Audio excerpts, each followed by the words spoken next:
listening to Ka-Pow, the pop culture podcast. Comics, television, movies, and more. If it impacts fan culture, we have something to say about it.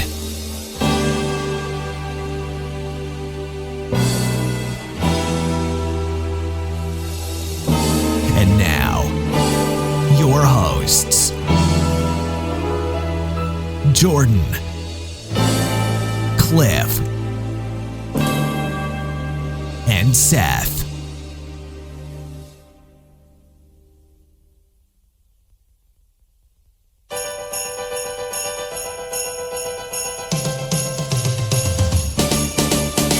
Hey everybody, Ka-Pow, the pop culture podcast is back again. My name is Jordan Lowe.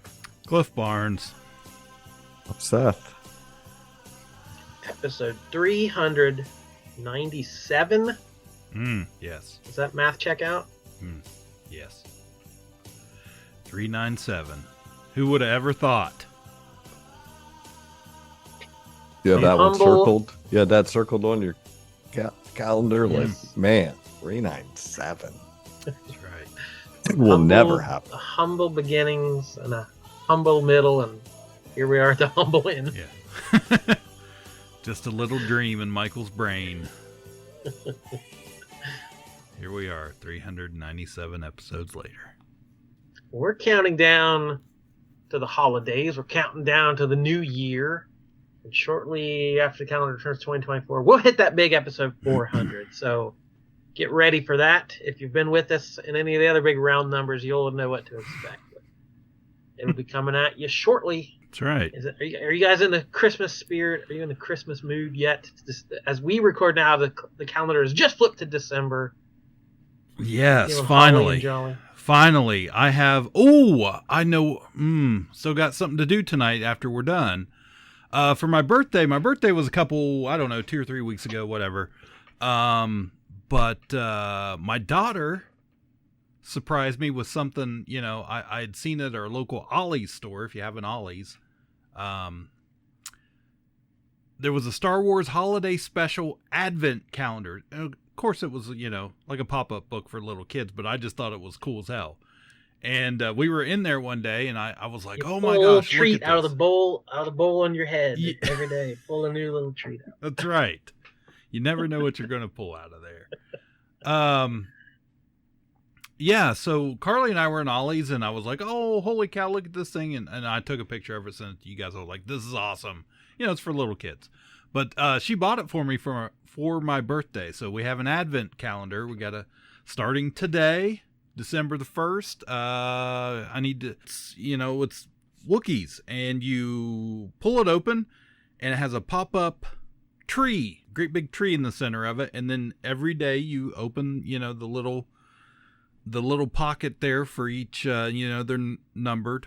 And there's a little ornament of some sort, and you pull that out and you hang it on the Wookiee tree. I'm gonna do that tonight. And yeah, A new tradition is born. Exactly. I can't wait. But yeah, we've been watching Carly and I have been watching a lot of Christmas movies. Nothing out of the ordinary much that we don't watch every Christmas a million times, but yeah, I'm ready for it. I got my lights up, my tree up, ready to go. And which brought me to think about, what are we going to do tonight? What are we going to talk about? So I thought, well, maybe I can find a short, yeah, you know me. You down with KPP? Yeah, you know me. What the hell is wrong with you people? You know me. What's wrong with you? What is wrong with you? You know me. I hate so much about the things that you choose to be. You know me. You don't know how it feels to be me. If you don't know me by now. Why are you the way that you are? So I used the Google foo and came up with a couple real quick, should be easy to answer, I think, songs, and we can figure out, we can talk about what we like. Christmas stuff. No, the first one. What's your favorite Christmas song? I'm not a big Christmas song guy. I don't flip the radio to that station till like 2 days before Christmas, maybe, in the store. Wow. Because a little goes a long way. I've worked retail before in the holidays where you're just 24/7 Christmas music. Now, I would say I am a big Christmas song guy, and that's why, of course, this appealed to me, because I am the Thanksgiving Day. Put it on the Christmas radio station immediately, and don't take it off of that station for a month. So yeah, I thought about this a little bit, and I don't know, because I like so many Christmas songs. I think I know what it is, but it's tough for me. There's a couple, I was like Holly Jolly Christmas, the classic Burl Ives version. I would say Silver Bells is a favorite of mine. But when we were growing up, when I was growing up, I don't know how we discovered this. Oh, ears go nuts at Christmas on that jolly holiday. I'll go in the red like a knucklehead, 'cause I'll squander all my pay. Oh, ears go nuts. I think it was on accident. But we had a cassette tape. We had a lot of Christmas cassette tapes back in the day. And it's one I think my dad bought, and it was like a jokey album of silly Christmas songs, off the wall stuff. I think there was like some Ray Stevens or something on there as an example. But I don't even remember the guy that sings the song, but the song was I Just Go Nuts at Christmas. And we thought that was the funniest song we'd ever heard. And it's like a polka song, and from the probably 50s. And we would play that over and over and over again. So that's probably pretty up there for me. But I think if I had to pick just one, it's probably Silent Night for me. It's not one I listen to over and over and over again, but it's a song when I hear it, I always kind of take note. I'm like, oh yeah, that's the good stuff for me. So, Seth, you got any top of your head? I mean, the first thing that comes to my mind is because the album I always throw on here on record players, the Vince Guaraldi Peanuts Christmas. Yeah. I like the I think it's Christmas Time Is Here with the kids' vocals things. That's good. I was like, whether it's called I don't know the name. It's like da da da da da da da da da. Yeah, that with Carol of the Bells. Yeah, Carol of the Bells. Yeah, I like that. I mean, Silent Night's good, but those ones, they're just like they're more like musical. They're not the I guess they're more classic. Yeah. So there's other ones I occasionally hear as like, well, I have noticed. Shockingly, didn't pick Meli Kaliki. Yeah, it's funny. That's a good one. That's a classic. It's up there. Myself working in an office environment this year is very, very different for me than past years. And it's interesting to me. I just assumed everybody kind of listened to the same Christmas songs, I guess. but there's some different flavors out there.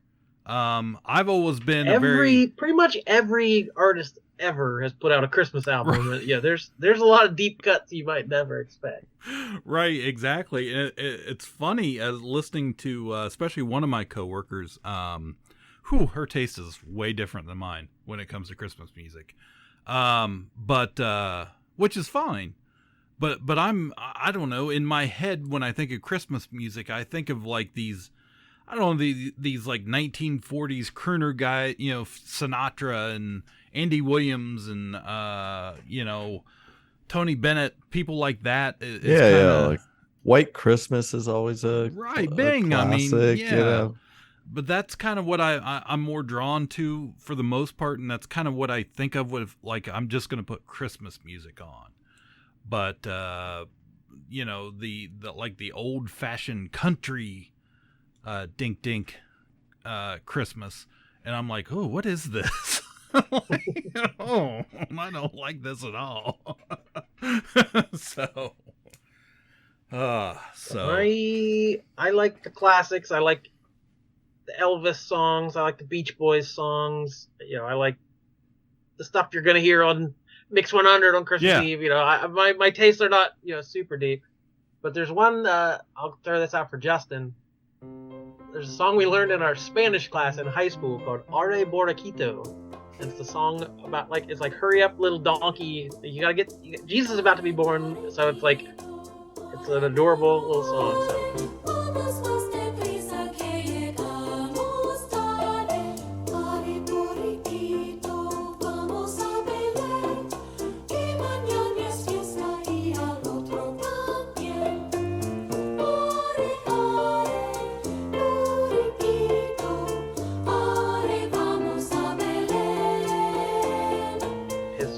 If that's his favorite, but yeah, some love for Are Borraquito. But I just off the top of my head, if I had to narrow it down to one, I would probably go with Darlene Love, Baby Please Come Home. It's Christmas. That's I love the Motown Christmas song, Jackson 5. That whole a little soul in your Christmas. I like that. Snow's coming down. I'm watching it fall. So that Darlene Love song, her voice is amazing, and that song, I can always listen to that. That's good.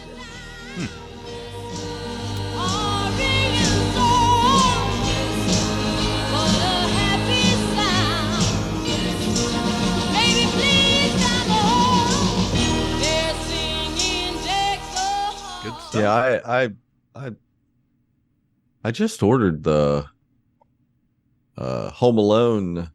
They re-released the Home Alone soundtrack for Mondo did this past. Ooh, Run Run Rudolph. Yeah, there's another one. That's it's got. So I mean just the score to Home Alone. There's a few songs on there, but I just like the score to that movie in general. It was a good John Williams Christmassy music playing in the background. That's kind of stuff I like. Yeah. But yeah, the classics. I grew up in church, so I like all the Hark the Herald Angels and all that crap, It's all gonna give me gonna give me nostalgia, If I can get the Peanuts kids singing it, that's what I want. So any of that. I like Christmas music, so yeah. So I like, as long as it's it's the ones that I want to listen to. Like some people put stuff on at work and I can only hear some of them so much. I don't want to hear Deck the Halls 100 times or Up on the Housetop and all that. Right now it's it's Hard Candy Christmas. It's driving me up the wall. I think I hear it. Never heard of it. Yeah, I hadn't either. Consider yourself lucky, but it's rough. Which as we wrap that up, what an annoying that there's a day every year now, the last few years, that is just like I might as well have a thing that pops up that says your wraparound of this year, you listened to freaking a bunch of podcasts and the same 3,000 songs on your phone, and I don't care. All these people's Spotify playlists that they're so excited to show.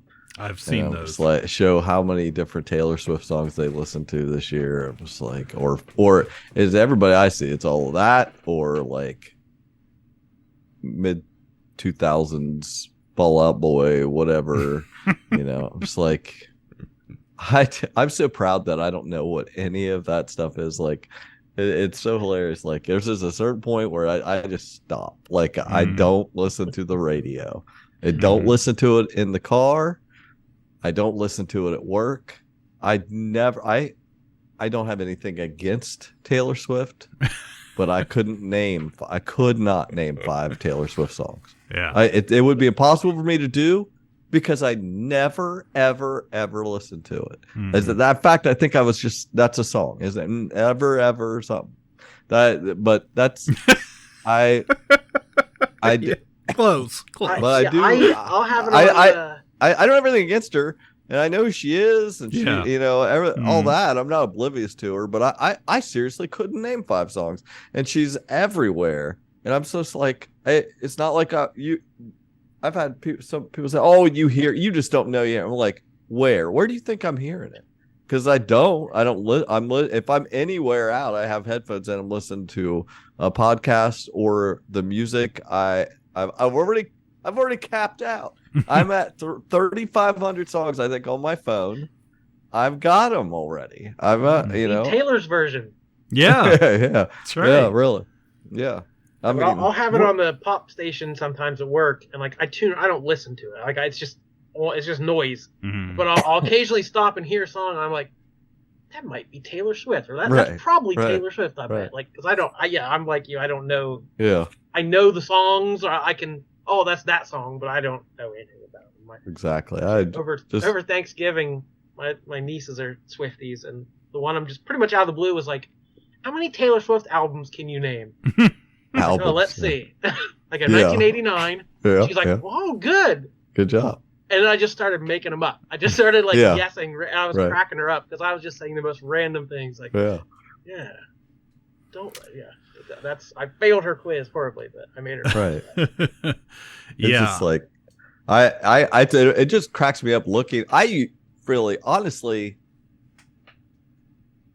I would have said I was a pretty knowledgeable music person. Like, but there's, if you start asking, there's rarely music trivia that asks any of this crap that I saw in anybody's wraparound. I mean, eventually there's gonna be a point where people will ask that stuff at trivia or something, but I never see it or hear it. No, rarely do people ask stuff, and I'm just like, I have no idea. But they're not asking about anything I saw this week, like tons and tons of stuff I never heard of.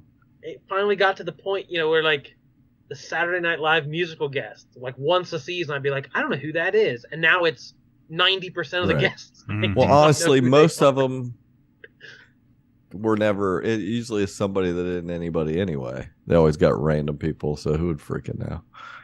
It doesn't matter. I just thought it was so funny. I was like, oh, look at all that. I love Weird Al putting his thing. He's like, wow, I looked all you people that I just want to thank you.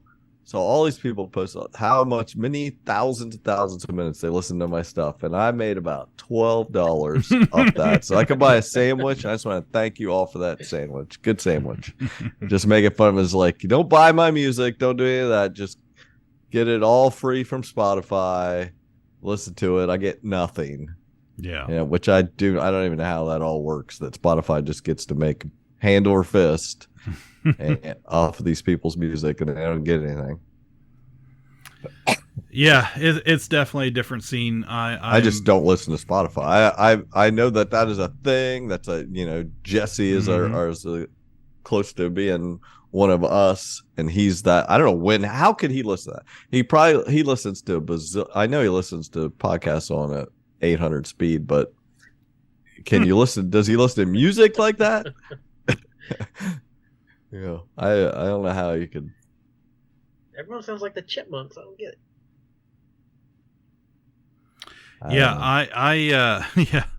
I'm very, very much guilty also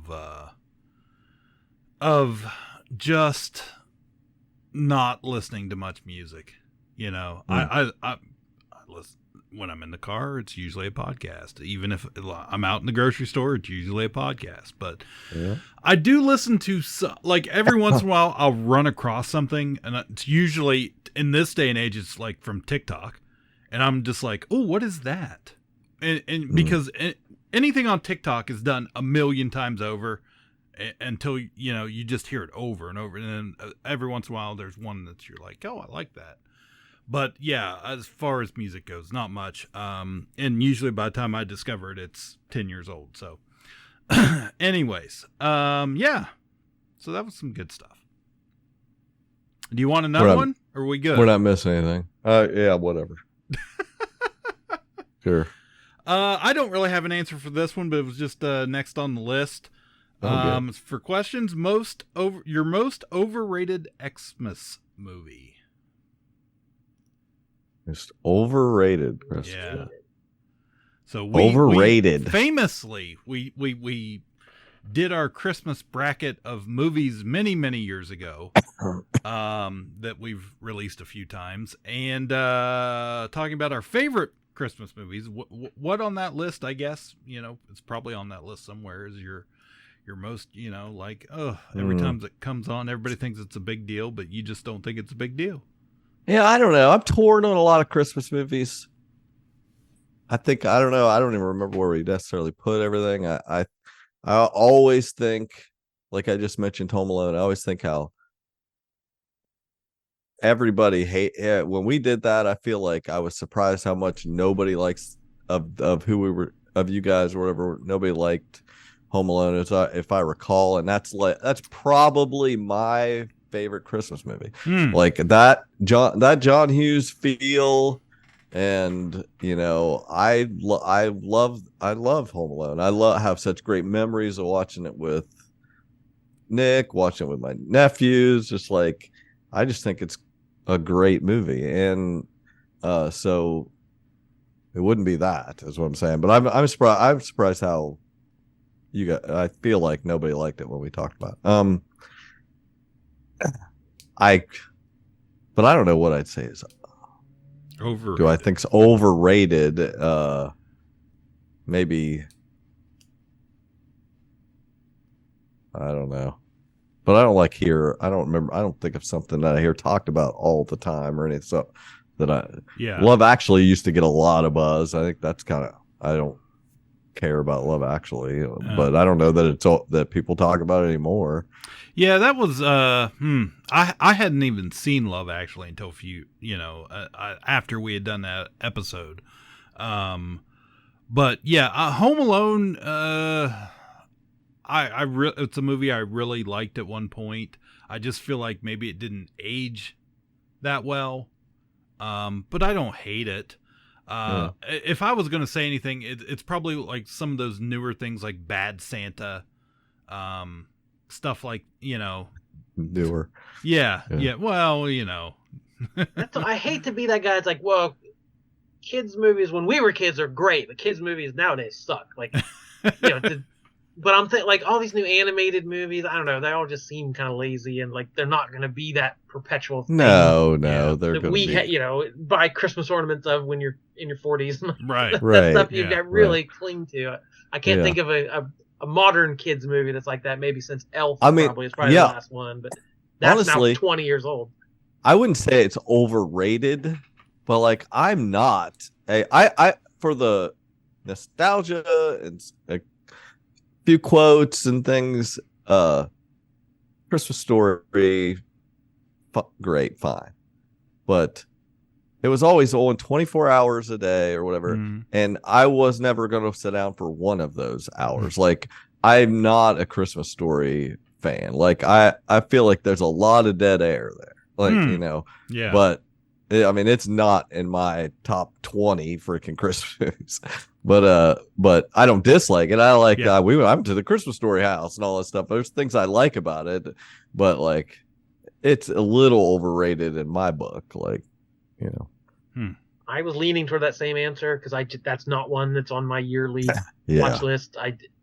If I see it on, I'll catch a few minutes of it, but it's never been one of my traditions. But I think I'm going to answer any of those old black and white ones, the old classics, Miracle on 34th Street, White Christmas, all the, like, I like old movies. I watch black and white movies. I like stuff from that era, but the Christmas from that, none of them ever meant much to me. Yeah. So, yeah, I know they're quote unquote classics, but not in my book.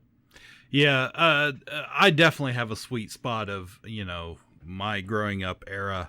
As to what Christmas movies I like, and like you said, anything kind of before that, for the most part, okay, you know, I don't think about them, and anything that's really probably, you know, pretty new in the last 10 years, I can be much the same way, with some of them, but yeah, I there's so many I like, that it's hard for me to say, hey, this isn't it all the hype or whatever, but yeah, if I had to pick, I would definitely say it's probably, you know, one of those newer bad Santa or badder Santa or whatever you know. You don't like the raunchy Christmas stuff.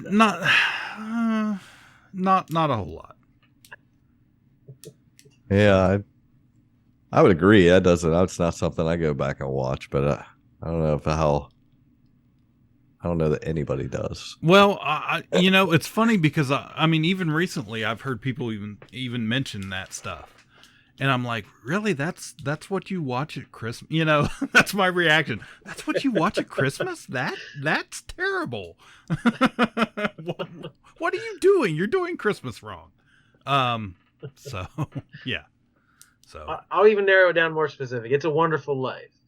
Yeah, I was wondering if you get there. That's not one. But like that's one. It became a tradition. Like, wasn't it like it became in the public domain or something? So every network played it. Yeah. So that's why it became a tradition because it was on every year. Yeah, I don't know if I would go so far as say it's overrated. I just think I kind of like think. But again, it's like because Jimmy, you know, Christmas Jimmy Eve Stewart's every year. That's the movie you're gonna sit down and watch. I don't watch it. Again, it's fine, but it's good. He's good. Yeah. I think the message though is so capitalistic that it's just like what it's like. This guy was almost out of this town to freaking go do something. It's like, no, you must. Work this business. Yeah. There, you did it. You saved everybody. Yeah, when you put it like that, I have to agree. Like, it's a movie I watch, and I'm like, oh, you know, the overall message, but yeah, that's kind of icky. Don't go out and have a life and build a life where you want to and where you dream about. Stay in that shitty ass small town with shitty people. So, oh yeah. Anyways, well that took up a bunch of time. That's what we're here for. Try to kill time. That's it. That's how you get. Who's been watching TV? Segway. Yeah. You've just crossed over into the Twilight Zone. Live from New York, it's Saturday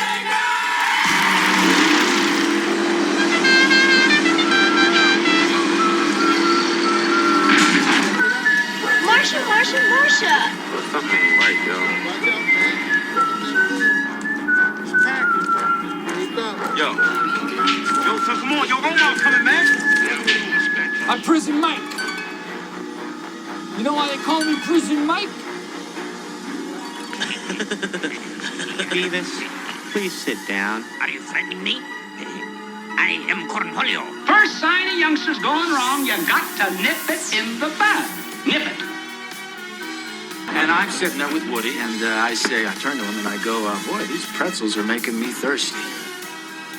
Picture it, Sicily, 1939. What you talking about, Willis? Won't you please won't you be My neighbor. Hi, neighbor. Good afternoon, everybody.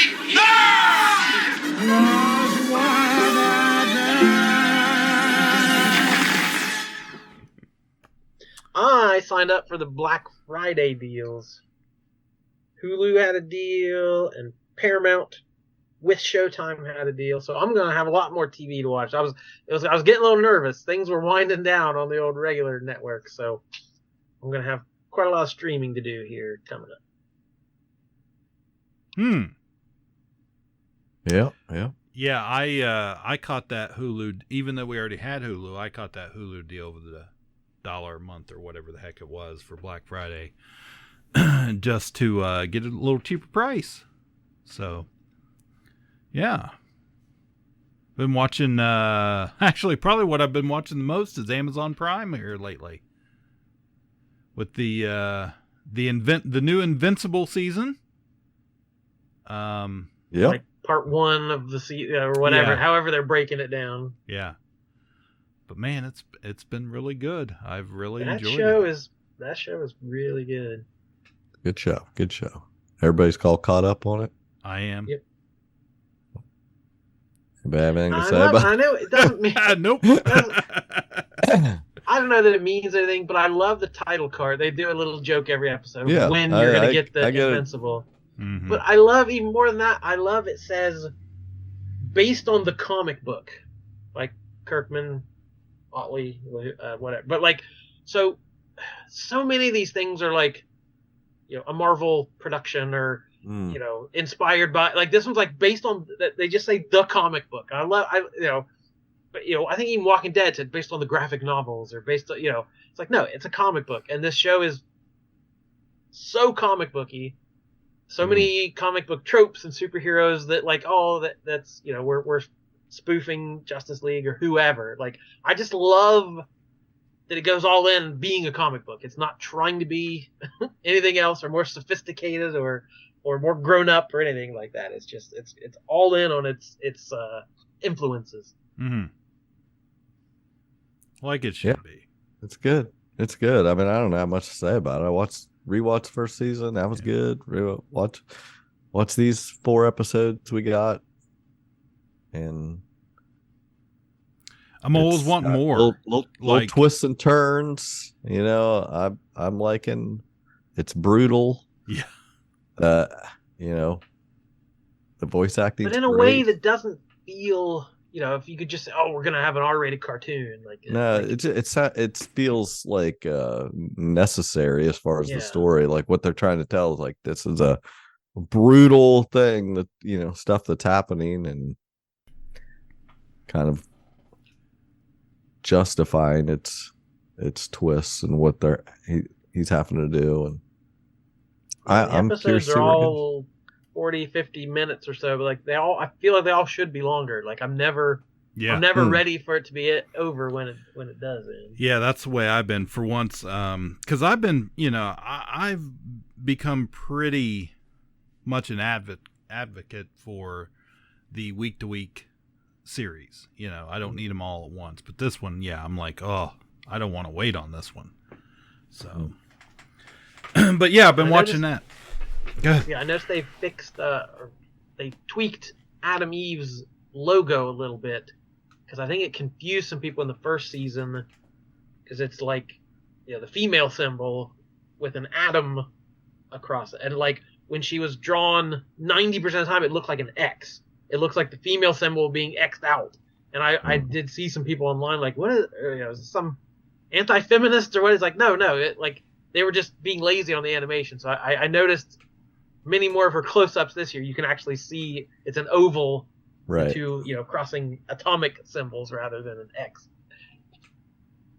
Yeah, I'm curious to see where it goes. I still occasionally get the itch to just be like, well, I just need to get the big books of them and read them, but then I can wait on the show. I don't know. I like both. I'm always like, if I like something, well, I want the source material, also. And it's pretty faithful to the books. It's doing a good job. What else you watch? All right. Yeah. Jordan's got a list there from 2 weeks ago. Well, I watched something that I had. Mostly Ahsoka. I hadn't. Yeah, it's still holding on to that. It's uncrumpled. I was like a week or so ago, like, well, I got some time here. I had originally watched. I don't remember if either of you watched any of this, but I had watched several episodes of the first season of Only Murders in the Building when it was like becoming something, and now it's had 3 seasons and still has its fans. Yeah, it does. But I never did finish the first season, and I was like, I thought it was all right, but I know that I didn't give it its full attention, and I've been trying to go back and pay attention to things, like put my phone down. So I was like, well, I'll start this again.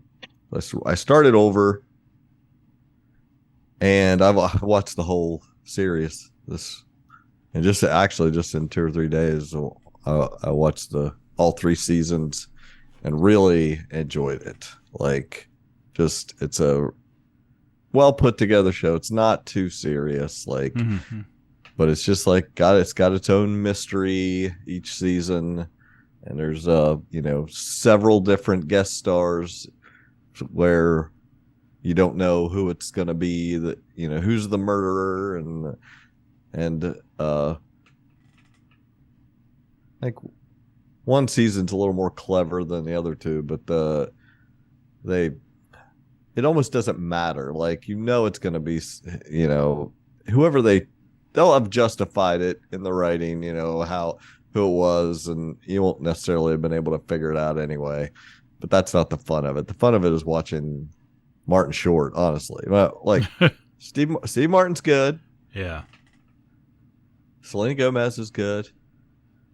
Martin Short is what is worth the price of admission. Like, I could just watch him.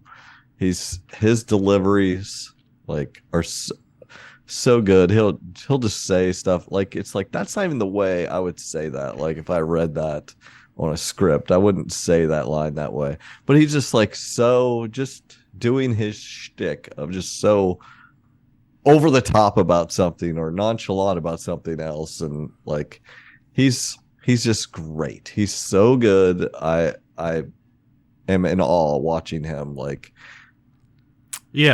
perform in the show. I love it. I can't wait for another season of it just for him. Yeah. It's so funny.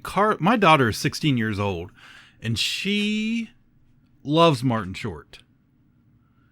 And I don't even know if she's seen this series or knows of it, but she discovered Martin Short a few years ago and then suddenly realized how many good things he's been in that she loves. And yeah, she's just a big fan. He used to be in the Canada Pavilion at Epcot. He used to be the star of the movie. That's always your gateway into Epcot, Canada. Yeah. Have they been in Epcot? I always think of him being, when I went in maybe 89, when anyway, whenever it's still MGM, Hollywood Studios, and him and Chevy Chase. Yeah, doing the sound effects thing. Yeah. Where it went in. I was one of the people that got to do the Foley. Yeah. Where and I don't even remember if it went down like this. I remember there was like a short movie they showed us, and they had like the sound effects stuff sitting there. Yeah. And then they had asked for volunteers, which I volunteered for everything. And I remember going up there, and they played the movie again while we did the sound effects. Right. What correct. we thought, how they were doing. We did it while you had to recreate what was. Yeah. Right. Yeah. We did that. And then they said, okay, now we're going to play it with your sound effects. And so they showed the movie again with listening to our sound effects, our clusterfuck. But the ending was different this time. Yes. So in that, before the thing starts, they're kind of, if I remember correctly, because it's been a few years, but they would kind of warm up the crowd, the audience also. And what they would do is you would do different things, and they would say, tell the crowd, yell, whatever. And there were several things, as I remember. And one of the last things they would go, okay, now everybody in the crowd, put your arms up and say, look out. And everybody would go, look out. And that was, they would put that in that audio into the end of the movie, and it would change the ending. Oh, so, yeah. That sounds right. That's freaking a long time ago. Yeah, the Monster Stage sound show with I with can Martin picture Short being there. and Chevy Chase. And somebody else. I can't remember. There was but it was pretty great. Pretty great. Yeah. Anyway, his delivery is just really good and funny, and he's so likable, and just the way he says stuff that's just totally ridiculous. His character only eats dip through the whole show. Like that's his entire diet. And they're funny together anyway, but he is definitely the more funny to me personally. I just think he's really good. I always like Steve Martin more as the straight man than the wacky, he's being what he play. He's the straight guy, but he does his funny stuff, but it's not, it's more him being like the curmudgeon. Yeah. Carly and I watched Planes, Trains, and Automobiles over Thanksgiving break. She had never seen it before. And I was like, wow, that's crazy. Yeah, I was like, you have to sit down and watch this movie. Like, I'm realizing how many movies I thought she had seen, but she has not. Yeah. That's crazy. Yeah.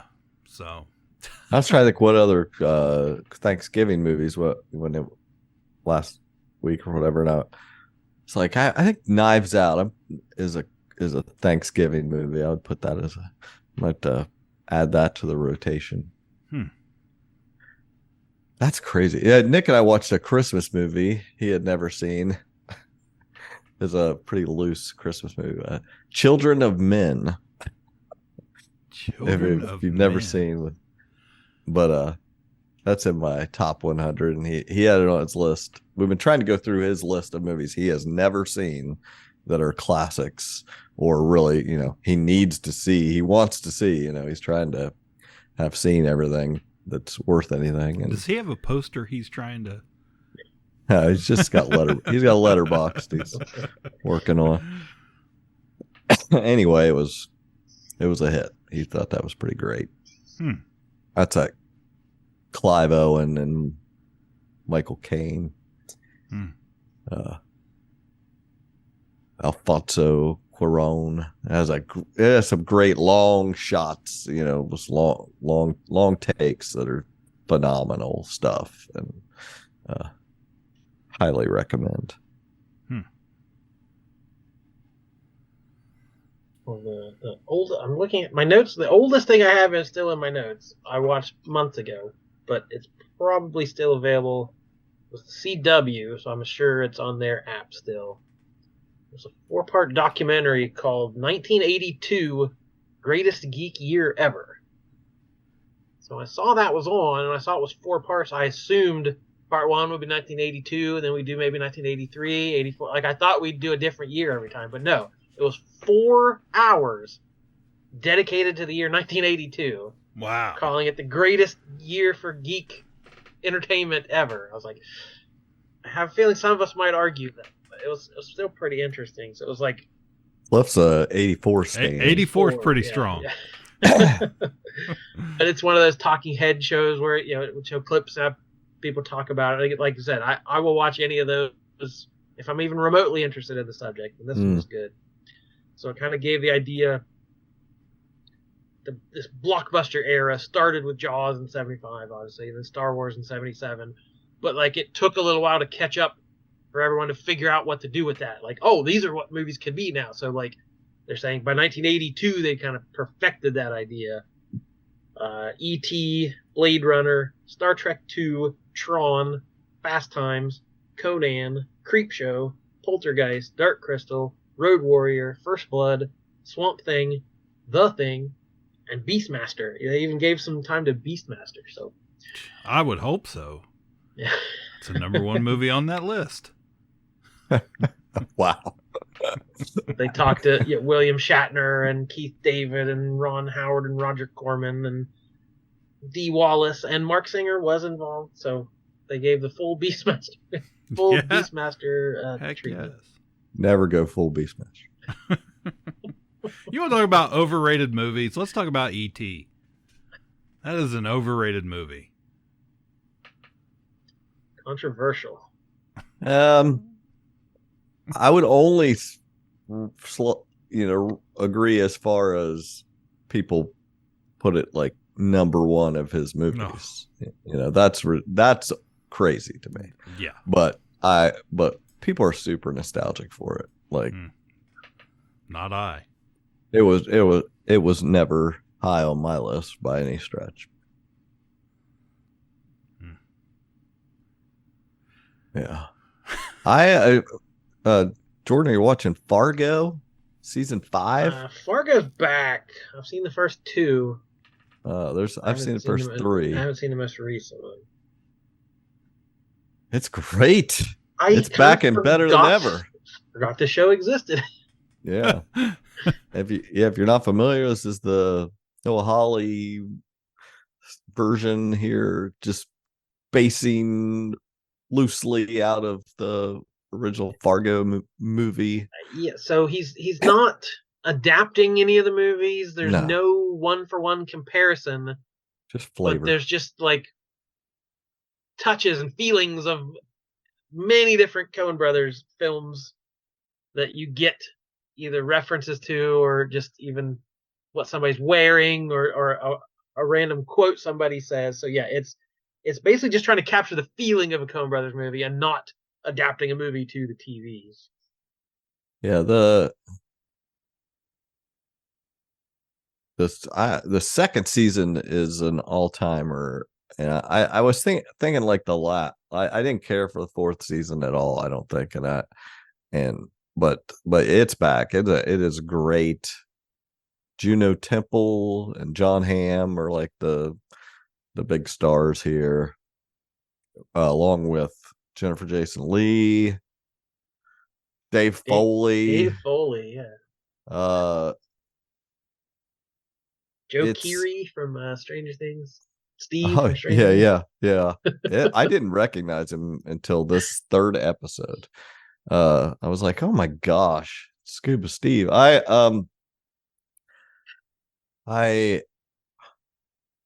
think it's really good. It's definitely got some takes from other things, but everything does nowadays. I don't know. It feels like it's like about what's it mean to be a wife?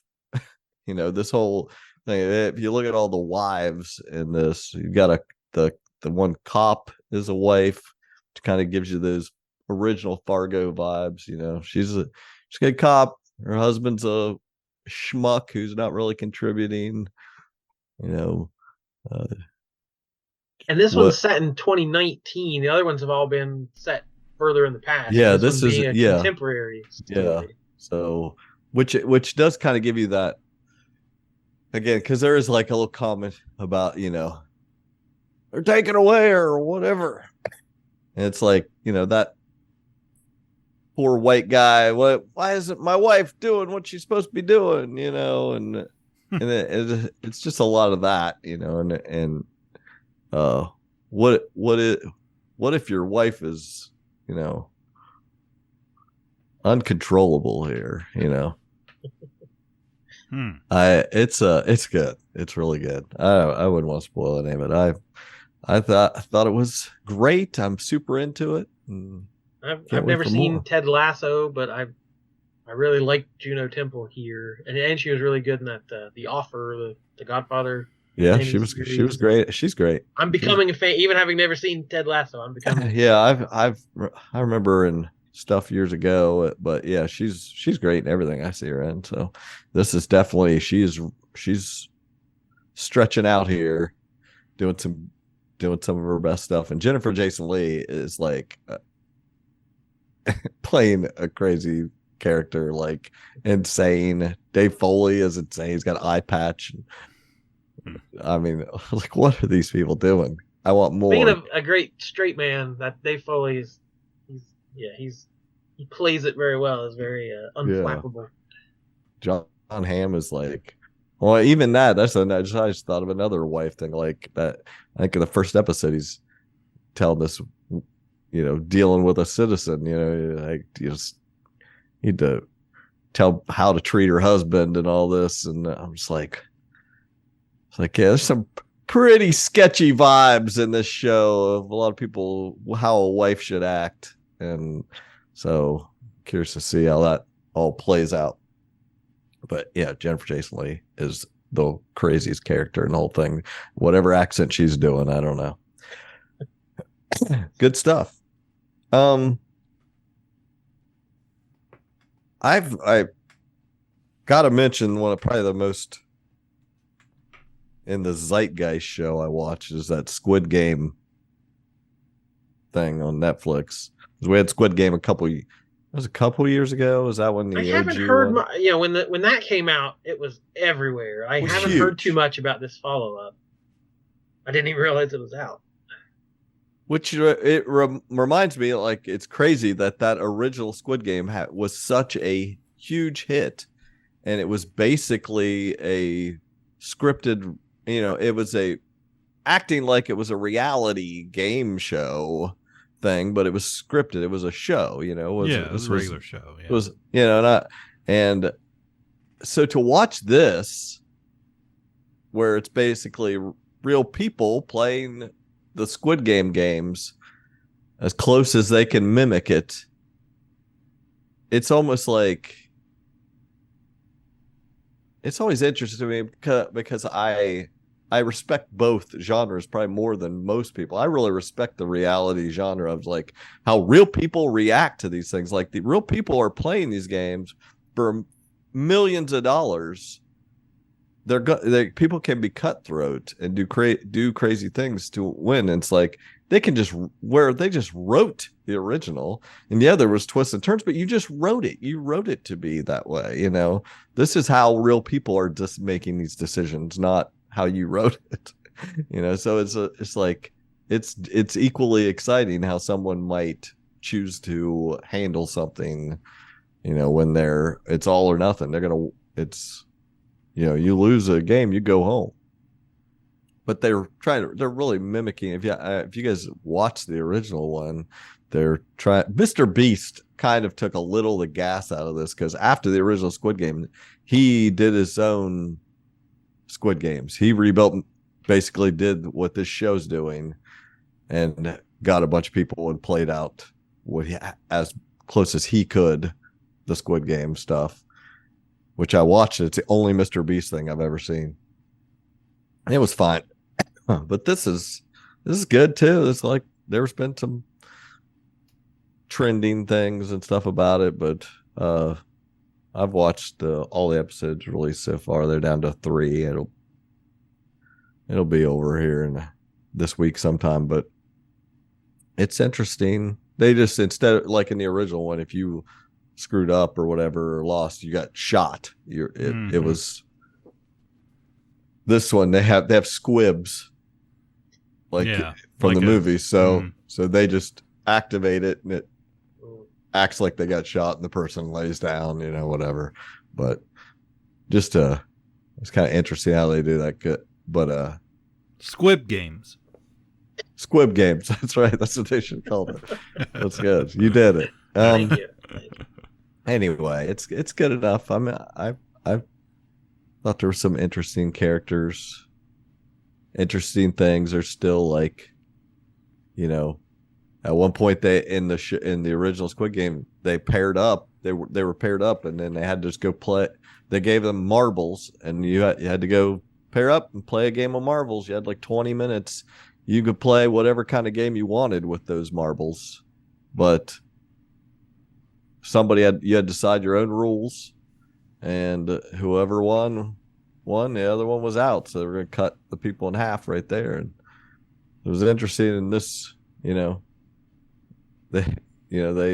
people were kind of got caught with their favorite person, so they were going to like lose their best friend in the game type thing. So it was interesting, and boy, some people were exposed to some real buttholes, like they're going to get ate alive online for the way they acted and things like this. So overall, I recommend if you liked Squid Game, it's neat to watch it played for real dink. And so that was pretty good. Julia's back, Cliff. Oh, really? I didn't realize there's some comfort. Yeah. TV. I really enjoyed Max. season 1. Yeah, Max. Yeah, I loved the first season. This is about Julia Child when they made her show on HBO. I mean, on PBS, and it's good. It's got Niles and it's got Niles. It's got Lilith. It's just they're not on the new Frasier show, but they're on this. Heck, I didn't know that the character that apparently her husband in real life had a twin, I guess. So now in this season, there's 2 Niles. Oh man! Yeah. So double cream. There you go. But it's still good. It was done. Season 1 was done really well, in giving authentic, what I felt like was an authentic look into into these people's lives and how it felt and looked, and it's pretty neat. We didn't know we didn't know. I remember watching Julia Child as a kid, and she had a funny voice, and it was just like watching black and white Swedish Chef. I was like, I don't know anything about her other than that, so it's neat to see like who she was. Like she was something much bigger than this, right? Was saved PBS, Really interesting. Love that. It's just a real comfort show. Not a comfort show. The Curse. I'm sure Jordan will watch this if he hasn't watched any of it yet. In my queue. It's in the queue. There's been 3 episodes so far. This is the new Nathan Fielder show on Paramount Plus, Showtime, with Emma Stone and Benny Safdie. It's the cringiest thing Nathan Fielder has done so far. I don't know if they're ever going to get there for me. It's just, so far, it's just cringe and like uncomfortableness and like setting up this whatever. I don't know. It's just like the whole idea is like they're playing husband and wife. So it's not like, he's always been like reality type stuff, and I loved. But what was that last show he had? The Rehearsal. I loved The Rehearsal. This is a scripted thing, and their husband and wife trying to have a HGTV show, and they kind of go to this town and they make their self-sustaining homes, and they're trying to basically draw people in to buy properties in this town that they apparently own a bunch of property in.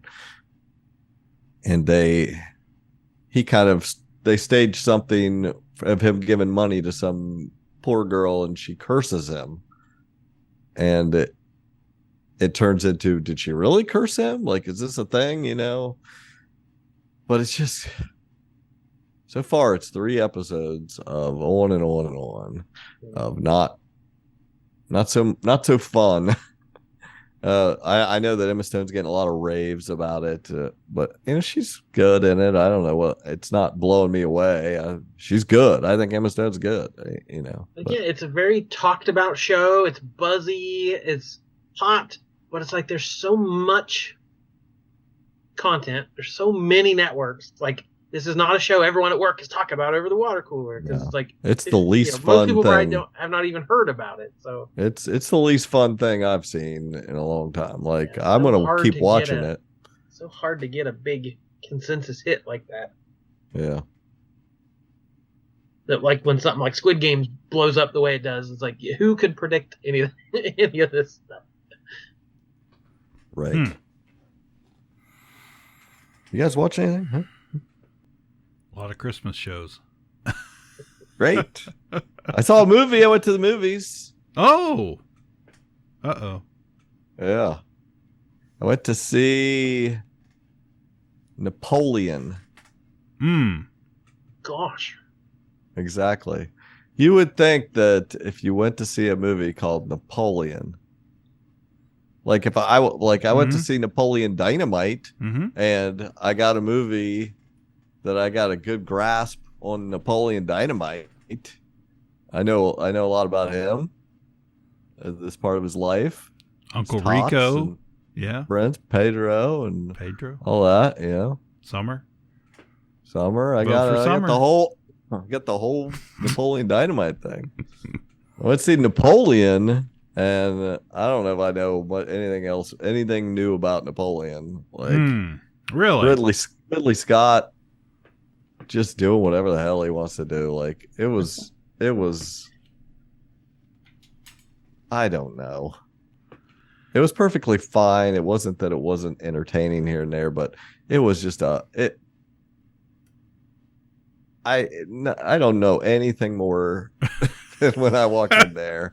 I had seen some criticism, basically coming from the French people, that the movie itself was very pro-British and anti-French culture or history or something or other, and I was just like, I was kind of like you. I was like, I don't know a lot about Napoleon. I don't get that. I don't think it was pro anything. It was just silly. He acted silly. He's way too old for the part, as far as I can tell. I don't know the history. I wasn't sure, didn't get much of it in there, and but like, I mean, you literally. I don't mind, like, when I watched Napoleon Dynamite, I didn't get Napoleon Dynamite from birth. That's fine. I can deal with that. Lincoln was a moment in time. Okay, Napoleon Dynamite was too. This is like a little too. I mean, like, we start Napoleon, he's already a general, and even Bill and Ted taught you the water slide. Right. Yeah. We could have used a younger Napoleon. Maybe I'd been more impressed. I don't know. And it's tough to do accents too. I'm not a stickler about this. Obviously, they weren't going to have subtitles for this movie. People weren't going to be talking French. So, like, everybody was talking with English accents as French people. And except for him, he didn't do that at all. He talked like Napoleon Dynamite, basically. He was just like talking like however he wanted. Like, it was just, it didn't match it. It didn't make sense at all. You can't cage him. He's gonna do what he wants. That would have been a better concept, I think, for the movie, if they would have got Napoleon Dynamite to play Napoleon Bonaparte and just beat Napoleon Dynamite throughout history. I mean, that would have been better. I think that's what they were going for. It was supposed to be a lot about him and Josephine or whatever. Vanessa Kirby plays Josephine, and they've got this psychosexual relationship. It's very similar to now I think about it, Oppenheimer from this year. It was like this guy of great power, but he also is like caught up in this sex thing. But. And she was fine in it. It was like but it's just like, I don't know. Nothing mattered. The story is just like showing whatever it wanted here or there. And did he walk around with one hand in his coat? I don't remember that. That's a thing I know. That's a famous. I didn't know what he's supposed to do, and I didn't. How do you know it's Napoleon? Right, exactly. It wasn't super. Wasn't super short. He had a cool hat. Like Yeah, he had okay. the cool hat and he wore it a lot. And I thought, man, he looks cool with that hat. Like, keep it on, I guess. You know, he did. Mm. I don't very often he wasn't wearing it. You know, there was some stuff. There was like a couple battles that, you know, were clearly did not happen. Like what they showed did not happen. And but a lot of boring ass battles. Like it just was a bunch of nonsense for 3 hours. I don't know. Don't go. Don't do it. It's not worth it. How old is Ridley Scott? He's like 118 years old or something. Does anybody know how old he is? Like, I appreciate what he has done. He's done a lot of great stuff. But somebody get this guy focused here. He's not taking any shit either. They don't care. He doesn't care what anybody thinks. Don't tell me you don't like this. He just did whatever the hell he wanted. Man. Well, this one's going to come in on the bottom of the lists for your Pooh Bah Awards. Yeah. Oh, yeah. I watched The Killer on Netflix, the new David Fincher, one of my favorite directors. Had made many of my favorite movies. It's got Michael Fassbender as a assassin. It's slick. It's really great movie. I loved it. This gets to mixed reviews, but I thought it was just a excellent watch. I enjoyed the whole thing. Just a great Fincher movie. It's not, you know, he's got a lot of great movies. It isn't up there like that, but it is a great installment in his library. So I heard it's not like an action movie about an assassin or anything. I heard it's kind of different than what you might expect. That it's like more a guy philosophical. It's like a guy that is like, he's got a code and this is how you do it. And it's like, I mean, it seems like every assassin does. Every assassin's the perfect assassin, you know. Well, the good ones, the ones they make movies about. Right. It's basically is like in real life, assassins are some freaking jerk off that'll do anything for money. But this guy's like, you know, of course he's he knows exactly what to do. It's just, he doesn't always do it, you know, that type. So it is a neat little twist on that. Like he is great, but he's not perfect. So I really liked it. And there was a lot of good quality stuff there. The very first thing I watched when I signed up for Paramount Plus was the new Teenage Mutant Ninja Turtles Mutant Mayhem. We both liked that, right, Cliff? I love that. Man. Yeah, it was really good. Everybody mentioned that in their coming up, whatever, our movie preview we do. Yeah. Like, of the movies coming up this year. I think everybody put it in their wanting to see list.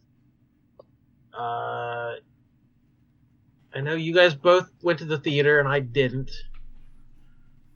Yeah, a couple things of like, you guys were like, Jordan, you guys, I was like, eh. And it wasn't in my anticipated list. Several of you put it in your summer box office list. I didn't put it in that. I didn't even go to the theater to see it. I loved it. I thought it was great. So yeah, you guys were completely right. Yeah. I thought it was a great modernization. I love the actual teen voices. I love the way they let them talk over each other, and like the humor that created, and like it was actually funny. Like it wasn't forced teen. Hello, fellow teens. Like it actually felt like teenagers talking to each other, and the animation was that kind of scuzzy, uglied up stuff, but the way they choreographed the action and sliding sliding off buildings and car crashes and spinning on their shells, and it was really well made and just fun. A fun new version of a classic tale. Great villain. Yeah, agree. Yeah. Great twist of not being against the bad guys. Yeah. That was like you're like, oh, they're gonna fight them now. Yeah. That was a great twist. Like I I really, really like that. I'm gonna have to watch it again. That was a movie I would not have went to the theater and seen had it If not not been for what? the Regal Unlimited Pass. That's right. So Brought to you by Regal Unlimited Pass. That's right. Yeah. Because if your town only has one theater within a 50-mile radius, go Regal. Oh my gosh, Cliff. If you don't have any other choice, make it Regal. Yeah. Cliff, you got me to join that Mid-Ohio Valley thing on Facebook. I wish I never did. Like I saw where I ended up deleting my comment because I just don't even want to interact with these people. But I forgot all about that. Like yeah, where I you don't think I even read through where somebody had posted a Harbor Freight opened or whatever. Yeah, people were all Place excited, Theater, and you just posted. Shake my head, town without a movie theater. Oh yeah. And the 2 responses you got were so ridiculous to me. They're all idiots. It's just like, who are these fucking people that have the nerve to even speak and say the stupid Facebook. shit? They And know it's like, and then I saw that like you get points or something for. Do you get points for commenting?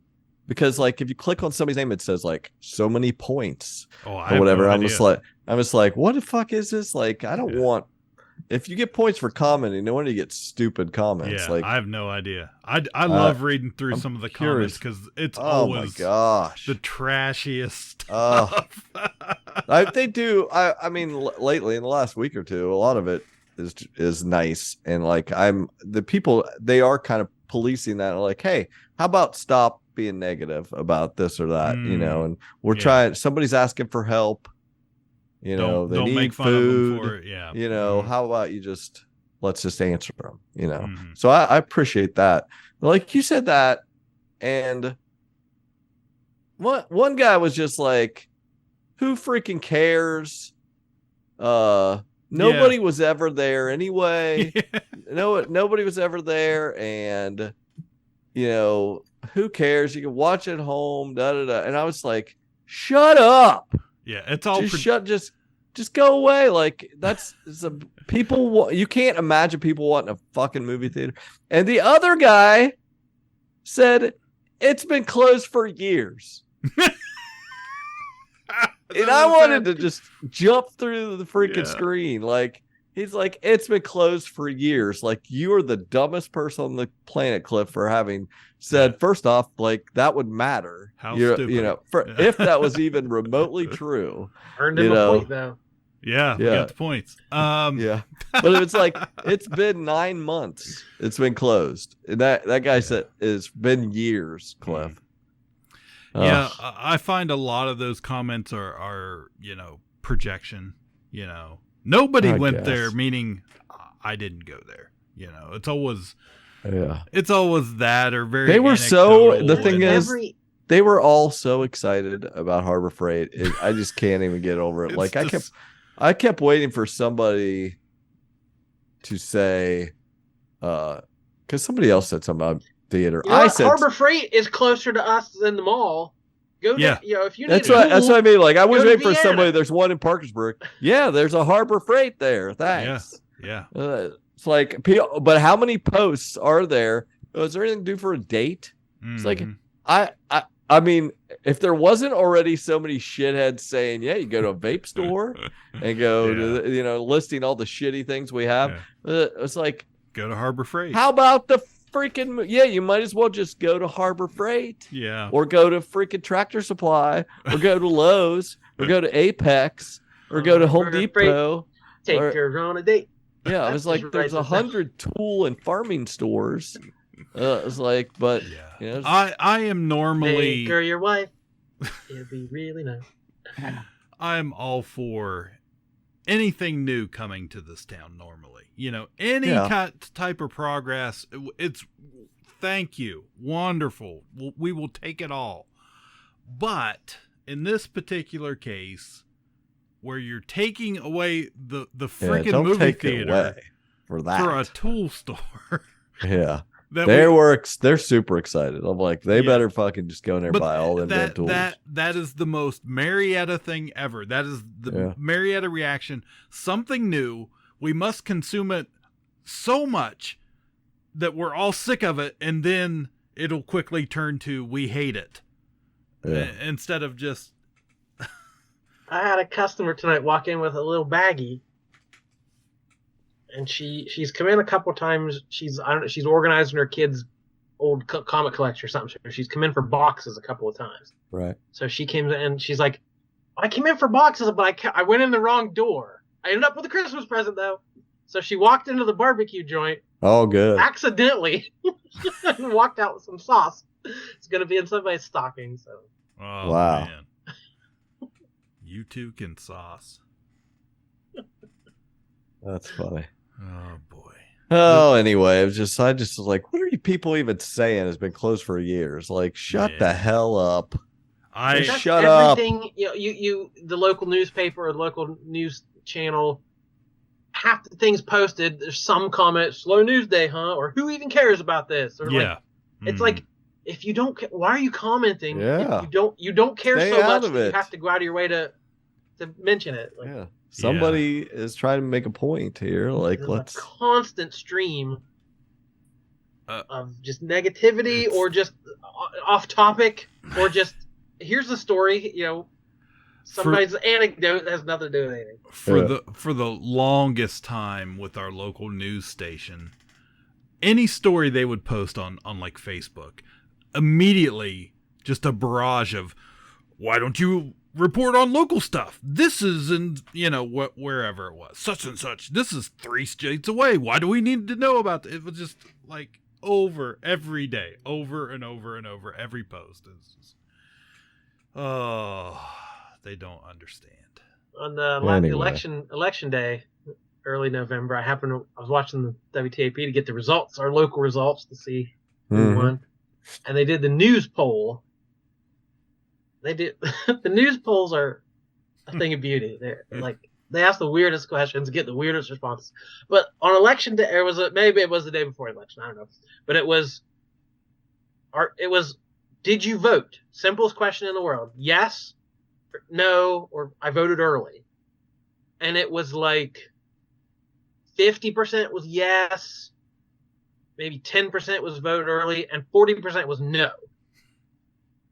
So 40% of people watching WTAP, they watch the news and will vote in a poll online, but they won't vote in real life. So they took the time to answer, nope, I didn't vote today. It's like, what? Who are you? What are you doing that you're invested in the local news, but not in voting for local issues? Right. But that you have to tell people about it. I got to tell proudly, nope, did not vote. No, click. Right. Yeah. I love it here. Yeah. We're stuck. Oh, well. It's a wonderful life, guys. It's a wonderful life. And it's overrated. We've already said it. Exactly. All right. Well, that's probably enough of that. I don't even know what that was. Yeah. $3.97. Just ticking them off, running out the clock. We are off to GalaxyCon this weekend in Columbus, Ohio, so we will have a full report on hopefully all the fun we had and all the celebrities we met. I'm going to meet Jesse Starcher. Oh my gosh. OJ is coming along with us. He's probably gonna check out a bunch of panels, meet a bunch of people, see what's hot. I hope when you guys pick him up, he gets in with his new Teddy Ruxpin. I hope he's already got the cassettes loaded up. That's what I mean. Yeah, he's just ready. It's a long trip. We gotta have something to listen to. Yeah. All right, so that's coming up in the future. We'll talk about our trip to the con. We'll I don't know what we're doing, but we'll do something for Christmas. Yeah, we'll figure it out, just like last year at the 24th hour. Right. Yeah, it'd be good. Real good. That's the way we do it here at Ka-Pow, the Pop Culture Podcast. My name is Jordan Lowe. Cliff Barnes. Seth, bye forever. Ka-Pow, the pop cultured podcast, is intended for entertainment and information purposes only. Sounds, music, and clips played during the podcast are property of copyright holders. All original content is property of www.udownwithkpp.com. If you enjoyed this podcast, please subscribe and leave a comment. Ka-Pow, the pop cultured podcast, can be found on Apple Podcasts, Google Podcasts, Podbean, Spotify, and wherever podcasts can be found. You can connect with us through social media on Facebook, YouTube, at the Ka-Pow Podcast on Twitter, or email the show, Ka-Pow, the pop cultured podcast at gmail.com. If you really want to go the extra mile, join our Patreon at patreon.com/udownwithkpp for special content and access to Patreon-only benefits. We are grateful for anyone who chooses to contribute, but please know that most of our content will remain free. So please continue to like, comment, and share.